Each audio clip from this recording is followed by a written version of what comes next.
देखिए राजीव जी, ये पूरी की पूरी इतनी बड़ी अखिल भारतीय पार्टी जो है भारतीय जनता पार्टी, वो एक व्यक्ति के कंधे पर है इस समय। और वो व्यक्ति इस देश का प्रधानमंत्री भी है। और प्रधानमंत्री को पता है कि इस समय पार्टी टूट भी रही है और डूब भी रही है कर्नाटक में। डॉक्टर वसु बताएंगे कि क्या बीजेपी की हालत है। पर जो कर्नाटक से दूर बैठ के दिख रहा है, वो दो चीजें दिख रही है पूरे देश को। पहली चीज ये दिख रही है कि कर्नाटक में न सिर्फ पिछली बार भी, आप देखिए ना कि जब प्रधानमंत्री का करिश्मा और चमत्कार जोरों पर था, पीक पर था, तब भी 2018 में 104 सीटें मिली थी और तब इनके पास येदुरप्पा जैसा आदमी था। इस समय येदुरप्पा नहीं है, वो समर्थन कर रहे हैं, पर लिंगायत लोगों को पता है कि येदुरप्पा मुख्यमंत्री नहीं बनने वाले हैं।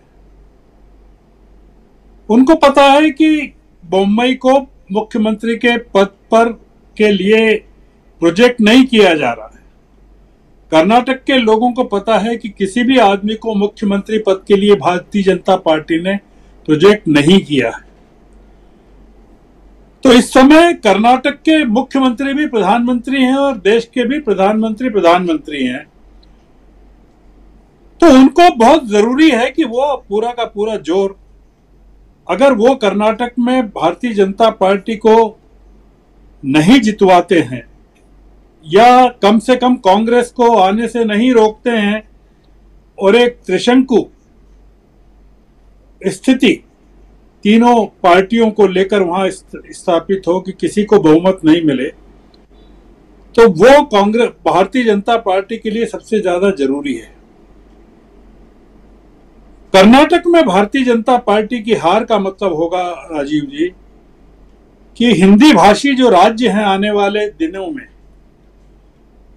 मध्य प्रदेश, छत्तीसगढ़, राजस्थान, इनमें भी भारतीय जनता पार्टी का सफाया हो जाएगा। तो इसलिए कर्नाटक जो है भारतीय जनता पार्टी के लिए और प्रधानमंत्री के लिए बहुत उपयोगी और जरूरी हो गया है। और हो सकता है कि भारतीय जनता पार्टी के लोग इस उम्मीद में हों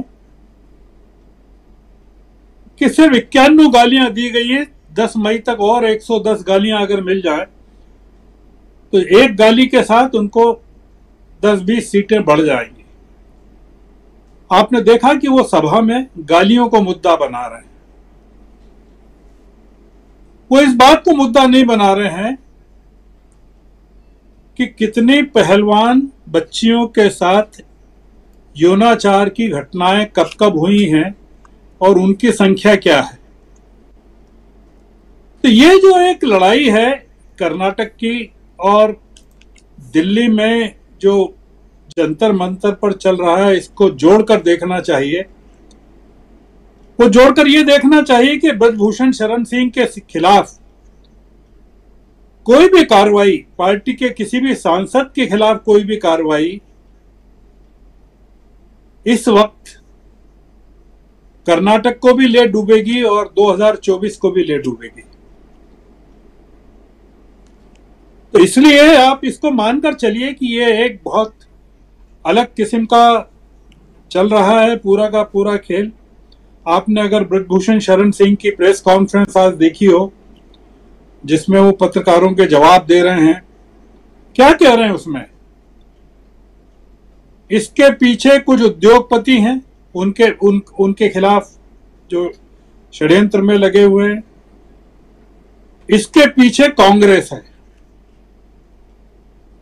और कांग्रेस में वो लोग हैं जो मोदी के पीछे पड़े हुए हैं। आप उनकी पूरी प्रेस कॉन्फ्रेंस को, पत्रकारों से जो बातचीत है उसको सुनिए। तो ब्रजभूषण शरण सिंह ने अपनी पूरी लड़ाई का जो मुंह है वो पॉलिटिकल बना दिया है। उन्होंने ये बताने की कोशिश की है कि आप मेरे खिलाफ कोई कार्रवाई करते हैं तो ये मानकर चलिए कि आप प्रधानमंत्री के खिलाफ कर रहे हैं, आप भारतीय जनता पार्टी के खिलाफ कर रहे हैं, और यह एक बहुत बड़ा षड्यंत्र है। तो आप इसको पूरे घटनाक्रम को, जो कर्नाटक में चल रहा है, जो जंतर मंतर पर चल रहा है, दोनों को अलग अलग करके नहीं देख सकते। ये पूरा का पूरा एक पैकेज है, और उस पैकेज में दांव पर प्रधानमंत्री के लिए बहुत कई चीजें लगी हुई हैं। और अब ये ठीक है जो हमारे प्रशांत जी ने कहा, मैं इस बात का समर्थन नहीं करता हूं। खड़गे साहब ने जो किया है उससे पार्टी का, कांग्रेस का नुकसान किया है। इसके पहले भी जो उन्होंने गुजरात चुनाव के समय सूरत में प्रधानमंत्री के लिए शब्द रावण का इस्तेमाल किया था, ये तमाम चीजें पार्टी के खिलाफ जाती है। तो अब वो सफाई दे रहे हैं, वो ठीक है, उन्होंने एपोलॉजी भी पेश की, वो ठीक है, पर प्रधानमंत्री को और अमित शाह को एक मुद्दा दे दिया है, जिस मुद्दे पर वो इमोशनली लोगों को प्रभावित करना चाहते हैं, कर्नाटक के लोगों को। अब उसका कुछ फर्क पड़ेगा कि नहीं पड़ेगा वो तो वासु साहब बताएंगे, पर ऐसा लगता है कि हम लोगों के, हमारे जो नेता हैं, उन लोगों की जुबान पर नियंत्रण नहीं है। वो बहुत ज्यादा आवेश में कुछ भी बोल देते हैं। ये काम तो भारतीय जनता पार्टी के लोगों के लिए छोड़ देना चाहिए। कम से कम कांग्रेस के लोगों को तो नियंत्रण रखना चाहिए। बिल्कुल बिल्कुल सही कह रहे हैं आप। बीजेपी में एक नया ट्रेंड चला है कि हमको किसी जाति विशेष या वर्ग विशेष के साथ अपने आप को आइडेंटिफाई नहीं करना है। जैसे कांग्रेस की पान कर्नाटका इमेज है, बीजेपी में जब वो ये एक टिकट देने का काम जब शुरू हुआ, तब ये हुआ कि हमको ये नहीं बताना है कि हम केवल लिंगायत के साथ हैं। शेट्टार भी जो पिछले बार चुने गए थे वो 21,000 वोटों से चुने गए थे हुबली से, और जो आदमी 6 बार से चुना गया हो, 7 बार से, तो उनकी जीत का मार्जिन वहां कोई बहुत ज्यादा रहा नहीं है हुबली में। पर अब वो एक इमेज उनकी ये हो गई है कि एक ईमानदार आदमी को उन्होंने, बीजेपी ने साइड ट्रैक किया है, और वो फिर उसके प्रतीक हो गए हैं। जैसे मैं एक उदाहरण दूं कि यहाँ पर हमारे यहाँ मध्य प्रदेश में ज्योतिरादित्य सिंधिया स्वयं की सीट नहीं बचा पाए थे पार्लियामेंट की, और उनके कई लोग हार गए थे, पर वो बीजेपी में आके बहुत महान हो गए हैं। तो ये एक रिवर्स है कि आप अगर पार्टी छोड़कर दूसरी पार्टी में जाते हैं तो आपका इम्पोर्टेंस बढ़ जाता है। तो वो जो इन्होंने कारण बताया वही कारण है जो BL संतोष का कारण है और प्रहलाद जोशी का कारण है। मैं ये बता रहा हूं, मैं 2 चीज दूसरी बताना चाहता हूं, और मैं जो पहले लिख भी चुका हूं, बोल भी चुका हूं, और डॉक्टर वासु ने उसको थोड़ा सा एलोबरेट भी किया।